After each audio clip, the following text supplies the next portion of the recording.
এত লোক গর্জন করছেন ঢাকা শহরে, রাস্তাকে অবরোধ করে দিয়েছেন, প্রতিবাদে নেমেছেন, দেওয়ালে পিঠ থেকে গেছে, তাই তারা প্রতিবাদে নামতে বাধ্য হয়েছেন।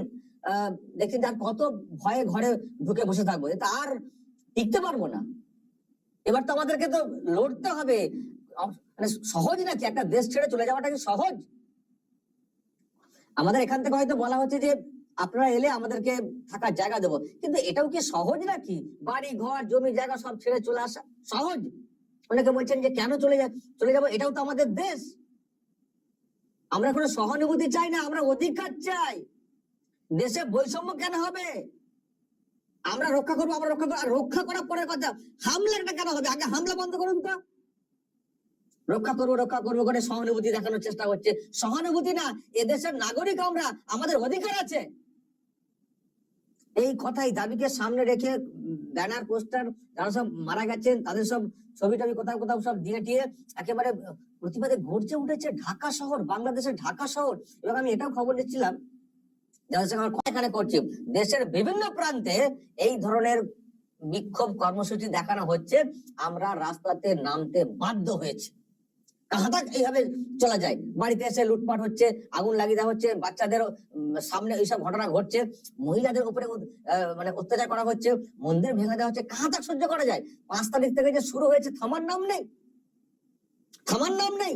আমরা কি এদেশের বাসিন্দা নই? আমাদেরকে সহানুভূতি দেখানো হচ্ছে, আমরা রক্ষা করছি, আমরা গার্ড দিচ্ছি। আর রক্ষা গার্ডের কেন দরকার হবে? আগে হামলা বন্ধ করুন তো।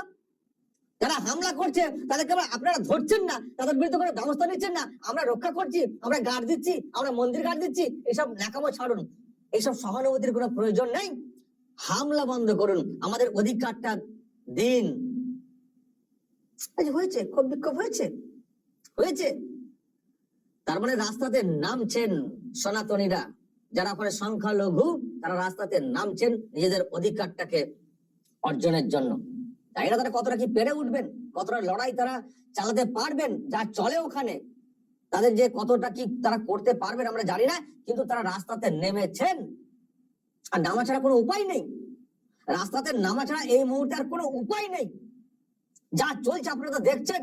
আমি কত ভিডিও দেখাবো, এমন সব ভিডিও এসছে, আপনারা হয়তো অনেকে দেখেছেন, আমাকে অনেকে আপনারা দেখছি এমন ভিডিও দেখা যাবে না, এমন বিভৎস সব ভিডিও, মারধর, মানে দেখা যাবে না। দেখানোর তো কোনো প্রশ্নই নেই। আমি তো আপনাদেরকে দেখাইনি, নিজে দেখতে পাচ্ছি না।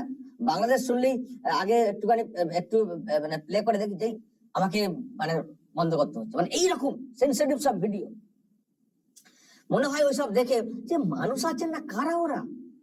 একটা মানুষকে এইভাবে মারছে, মানে মিনিমাম একটা কিছু নেই, মন বলে কিছু নেই।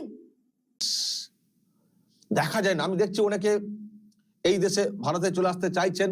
আমাদের তো অনেক জায়গাতেই তো বর্ডার রয়েছে, কাঁটাতারের বেড়া, সেই তার উল্টো দিক থেকে যাব এই দেশে থাকবো না, ভারত চলে যাবো, এইসব চিৎকার আর্তনাদ আমরা সব ভিডিও যখন করা হচ্ছে, যখন ওখানকার অত্যাচারের ভিডিও করা হচ্ছে, এখান থেকে কেউ বলছেন ফেক ভিডিও। আবার এখানকার প্রশাসনও বলেছে যে ওখান থেকে সব ভুলভাল খবর ছাড়া হচ্ছে, উস্কানি দেওয়া হচ্ছে। আরে উস্কানি দেওয়া হচ্ছে, এমনি এই মানুষগুলো রাস্তাতে নেমে পড়লেন। এখনো বিশ্বাস হচ্ছে না যে হ্যাঁ ওখানে সংখ্যালঘুদের উপরে অত্যাচার হচ্ছে, হিন্দুদের উপরে ওখানে অত্যাচার হচ্ছে, ওখানে মন্দির ভাঙচুর হচ্ছে? এখনো আপনাদের বিশ্বাস হচ্ছে না? এত মানুষ রাস্তায় নামছেন এমনি। আর এটা গল্প বলে উড়িয়ে দেওয়ার ব্যাপার আছে? আর এটা মানে সত্য না, এসব ফেক, এসব বলে আর উড়িয়ে দেওয়ার কোনো জায়গা রয়েছে? যেখানে পরিষ্কার প্রতিবাদ কর্মসূচি পালন হচ্ছে দেখা যাচ্ছে, ওখানকার মানুষরা তারা প্রকাশ্যে বলছেন যে গত 5 তারিখ থেকে আমাদের উপরে নির্যাতনের কোনো শেষ নেই, লুটপাট, মারধর, ভাঙচুর এইসব হচ্ছে। এই ভিডিও সামনে আসার পরেও আমি জানি না যারা বলছিলেন তারা এখন কি বলবেন, কতটা দোষারোপ করবেন আমাদেরকে, মিথ্যা খবর বলে।